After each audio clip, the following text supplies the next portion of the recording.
জুলি, তই সঁচাকৈতো ৰিটাৰ্ণ কৰি দিম বুলি ভাবিছ, কিন্তু মোৰ মতে তই এইটো থৈয়ে দি নেকি তোৰ ওচৰত। এনেও ৰাজীৱেতো ইয়াত নিজৰ নাম লিখি দিয়া নাই, তইহে ডাউটত ধৰিছ যে এই গিফ্টটো সি পঠিয়াইছে। গতিকে কোনে পঠিয়াইছে তই ভালকৈ নাজানো। এতিয়া তাক যদি ৰিটাৰ্ণ কৰি দিবলৈ মাতো কথাটো বেয়া হ'ব নেকি? কেনেবাকৈ যদি সি পঠিওৱা নাই তেতিয়া এনেই মানে কিবা আচৰিত লাগি যাব। সেইটো কাৰণে এবাৰ ভাবিছা নহ'লে? নাই পিহু, মই ভাবি ল'লোঁ, এইটো মই ৰিটাৰ্ণ কৰি দিম। আৰু মই কনফাৰ্মলি ক'ব পাৰোঁ এইটো ৰাজীৱে পঠিয়াইছে। বেলেগ কোনোবা হ'লে মানে নিজৰ নামটোতো দিলে হয়। আৰু তেনেকুৱা কোনো ফ্ৰেণ্ডো নাই যি মোৰ কাৰণে এনেকৈ ছাৰপ্ৰাইজলি গিফ্ট পঠিয়াব। এয়া ৰাজীৱৰে কাম হ'ব লাগিব, কাৰণ সি ডাইৰেক্টলি মোক গিফ্ট পঠিয়াব পৰা নাই, সেইকাৰণে নিজৰ নামটো দিয়া নাই। গতিকে মই তাক ফোন কৰিম আৰু এই গিফ্টটো ৰিটাৰ্ণ কৰি দিম। খালি তই মোৰ লগত যাব লাগিব, মই অকলে নাযাওঁ। মই লগত যাব লাগিব? কিন্তু মই লগত গৈ কি কৰিম ন? আৰু এনেও তই ডাউটতহে কৈ আছ এই গিফ্টটো ৰাজীৱে পঠাইছে বুলি। কেনেবাকৈ যদি সি এই গিফ্টটো পঠিওৱা নাই আৰু এনেই লাজ পাব লগা হয়, তোৰ লগতে ময়ো মুখ উলিয়াব নোৱাৰা হৈ যাম তাৰ আগত। মিছামিছিকৈ লাজ পাব লাগিব। সেইটো কাৰণে কৈছোঁ, যিহেতু ইয়াত কাৰো নাম দিয়া নাই, তই থৈ দিয়াতনো কি আপত্তি আছে? একো নহয় ন। আৰু কেতিয়াবা যদি তোক কৈও দিয়ে যে গিফ্টটো থৈ দিলি বা কিবা, তেতিয়া ক'লেই হৈ গ'ল। ইমান আৰু টেনশ্যন ল'বলৈ কি আছে? কি মানে পিহু, তই এনেকৈ ঘূৰাই পকাই কথাবোৰ কৈ থাকিব নালাগে দেই। তই মোৰ লগত যাবি নে নাযাওঁ, কোনোবা এটা কথাই ক। তোৰ কথা শুনিতো লাগিছে তই মোৰ লগত যাবলৈ মন কৰা নাই, সেইকাৰণে ঘূৰাই পকাই এইখিনি কথাকে কৈ আছ। মই কৈছোঁচোন তোক, মোৰ বেলেগ কোনো তেনেকুৱা ফ্ৰেণ্ড নাই যি মোৰ কাৰণে এনেকৈ গিফ্ট পঠিয়াব, তাকো বিহুৰ কাৰণে বুলি। তেনেকৈ পঠিওৱা হ'লেতো কথা বেলেগেই আছিলে। সেইকাৰণে কৈছোঁ, ৰাজীৱৰ বাদে আৰু কোন হ'ব লাগিব। এতিয়া তই যাবি নে নাযাওঁ ক, আৰু যদি যাবলৈ মন নাই ডাইৰেক্টলি কৈ দে, মই তোক জোৰ কৰি নাথাকোঁ। আচ্ছা আচ্ছা হ'ব জুলি, ইমান খংনো কেলৈ কৰিছ? আৰু মই কিবা যাবলৈ মন যোৱা নাই বুলি কোৱা নাই নহয়। এনেই লাজ পাব লাগিব বুলিহে তোক কথাটো এবাৰ ভাবি ল'বলৈ কৈছিলোঁ। আচ্ছা বাৰু ব'ল, তই ইমানকৈ কৈ আছ যদি যাওঁ। আজি তোৰ কাৰণে লাজত পৰিলে পৰিম আৰু, উপায় নাই। নগ'লেও যে তই আকৌ মোক ভুল বুজিবি। ব'ল যাওঁ, তাক ফোন কৰি কৈ দে। হেল্ল', তুমি ক'ত আছা? অঁ, একচুৱেলি তোমাক মই এবাৰ লগ পাব বিচাৰিছিলোঁ। মই গ্ৰীণলেণ্ড পাৰ্কৰ ওচৰত আছোঁ, তুমি সোনকালে ইয়ালৈ আহিছোৱা। কাৰণ কি এতিয়া ক'ব নোৱাৰোঁ। একচুৱেলি তোমাৰ কিবা এটা বস্তু মোৰ ওচৰত থাকি গৈছিলে, যিটো মই তোমাক দিব বিচাৰিছোঁ। ঠিক আছে, সোনকালে আহি যা, মই ৱেইট কৰি আছোঁ। জুলি, কি ক'লে ৰাজীৱে? আহিবনে? মইতো কি কৰোঁ নকৰোঁ এতিয়াৰ পৰাই লাগিছে, কাৰণ তই ভালকৈ নাজানোৱে গিফ্টটো কোনে দিছে। কিন্তু ইমান কনফিডেণ্ট মানে তোৰ যে এই গিফ্টটো ৰাজীৱে পঠিয়াইছে। কেনেবাকৈ যদি সি নপঠিয়াই, সি একো দিয়াই নাই তোৰ কাৰণে, তেতিয়া কিন্তু মোতকৈ বেছি তইহে লাজত পৰিব লাগিব।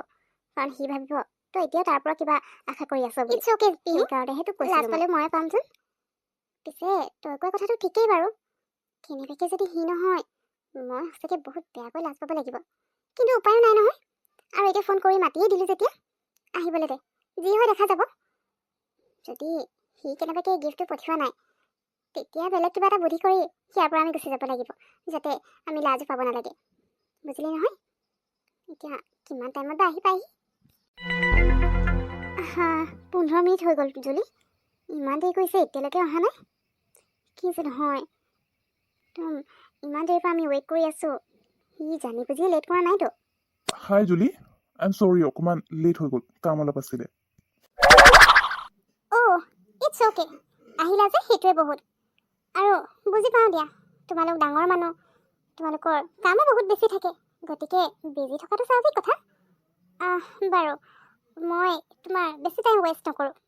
একচুৱেলি এইটো তুমি মোৰ কাৰণে পঠোৱা নাই জানো?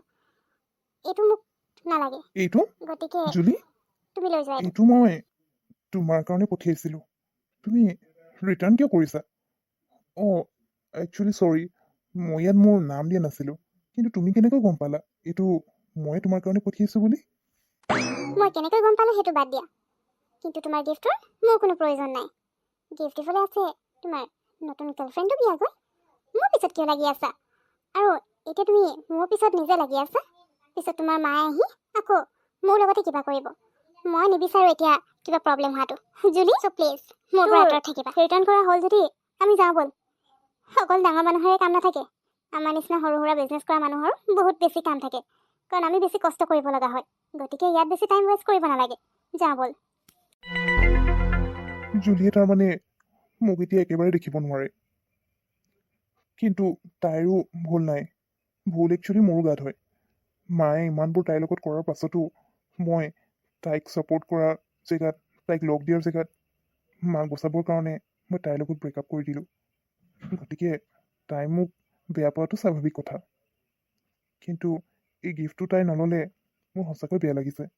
মই ভাবিছিলোঁ ইয়াত মোৰ নামটো নাথাকিলে তাই কোনে গিফ্ট কৰিছে গম নাপাব আৰু নিজৰ লগত হ'ব। কিন্তু মই ভুল ভাবিছিলোঁ।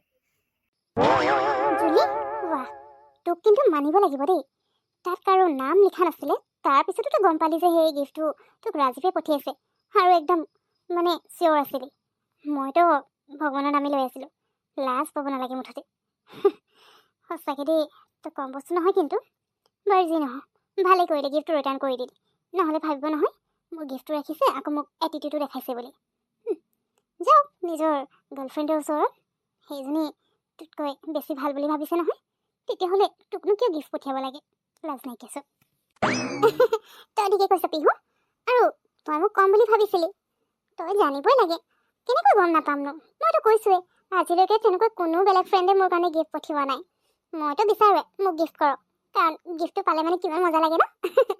কিন্তু অপচন্দ মানুহে যদি পঠিয়াই মোৰতো গৰম হৈ যায়। আৰু মই একদম চিয়'ৰ আছিলোঁ এই গিফ্টটো সিয়ে পঠিয়াইছে। সেইকাৰণে তোক মই ইমান কনফিডেণ্টলি ক'ব পাৰিছোঁ। তই আকৌ এনেই ভয় খাই আছিলি। এতিয়াহে ভাল লাগিছে গিফ্টটো যে ৰিটাৰ্ণ কৰি দিলি। এইবোৰ এনেই আজে মানুহে পঠিওৱাই গিফ্ট নিজৰ লগত ৰাখিবই নালাগে। আৰু মই তোৰ কাৰণে ছাৰপ্ৰাইজ গিফ্ট ৰেডি কৰি আছোঁ বুলি কৈছিলোঁ নহয়, সেইটোতো টাইমত পাই যাবি, বুজিলি? হ'ব দে, এতিয়া মই গৈ থাকোঁ, মোৰো কাম অলপ আছে। তয়ো যা নিজৰ কামত লাগ। অঁ ঠিক আছে ঠিক আছে, থেংক ইউ তই মোৰ লগত যে আহিলি। নহ'লেতো মই অকলে তাৰ লগত মানে তাক লগ কৰিবলৈ যাবলৈ একেবাৰে মন নাছিলে। সেইটো কাৰণে তোক মই লগ ধৰিলোঁ। তোৰ কাম বহুতখিনি ৰৈ গ'ল ন? বাৰু হ'ব দে, এদিনৰ কাৰণেহে। হ'ব দে, ঠিক আছে, বাই বাই। মই তোক পিছত কল কৰিম। আপুনি কেতিয়া আহিলে? মই আপোনাক এতিয়া ফোন কৰিম বুলি ভাবিছিলোঁ। জুলি বাইদেউ, মোৰ মানে ATM-ত কাম এটা আছে। মই এতিয়া অকণমান সময়ৰ কাৰণে ওলাই যাব পাৰিম নেকি? মই এই জাষ্ট আহিলোঁ। আচ্ছা, কাম আছে ন? ঠিক আছে, হ'ব যোৱা, কোনো কথা নাই। মইতো এতিয়া আহিলোঁ যেতিয়া মই অকলে চাব পাৰিম। তোমাৰ কি কাম আছে কৰি লোৱা আগে, যোৱা। ঠিক আছে, থেংক ইউ জুলি বাইদেউ। আচ্ছা জুলি বাইদেউ, হেৰি কেক এটা অৰ্ডাৰ আছিলে। মই সেই আপোনাৰ বুকখনতে লিখি থৈছোঁ। কেকটো কেনেকুৱা কি কাষ্টমাৰজনে কৈ থৈ গৈছে আৰু তেওঁৰ কণ্টেক্ট নাম্বাৰটো দি থৈ গৈছে। আপুনি এবাৰ কল কৰি কনফাৰ্ম কৰি ল'ব।